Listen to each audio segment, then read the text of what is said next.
সকাল সকাল আমি বাবুকে মাদের বাড়ি পাঠিয়ে দিয়েছি, যেহেতু আমার অনেক কাপড় জামা রয়েছে সেগুলো কাচবো। তাই ভাই এসে নিয়ে গেছে বাবুকে, আর এদিকে আমার কাপড় কাচা হয়ে গেছে। তারপরে নিচে যাব রান্না করতে, আর রান্নাবান্না আমার কমপ্লিট হয়ে গেছে। তখনই বাবুকে নিয়ে এসছে ভাইরা, আর বাবু তো ঘুমিয়েই পড়েছে এসে। তারপর আবার উঠে পড়েছে 3টে সাড়ে 3টের দিকে। সে তো আর ঘরে থাকার ছেলে নয়, তাই ভাবলাম ওকে ছাদে নিয়ে যাই। তারপর বাবা চাদরে ভালো করে জড়িয়ে নিয়েছে।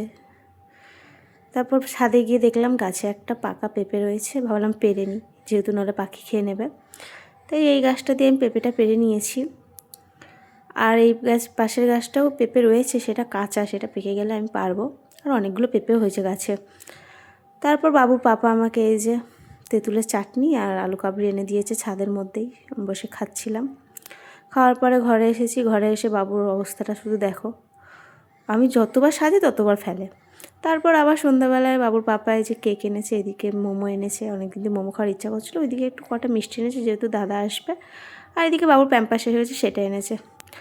আর মোমোটা তো খেতে ভীষণ টেস্টি, যেহেতু আমার অনেকদিন দিয়ে ইচ্ছে করছিলো মোমো খাওয়া, তো আজকে এনে দিয়েছে আমাকে বাবুর পাপা মোমো।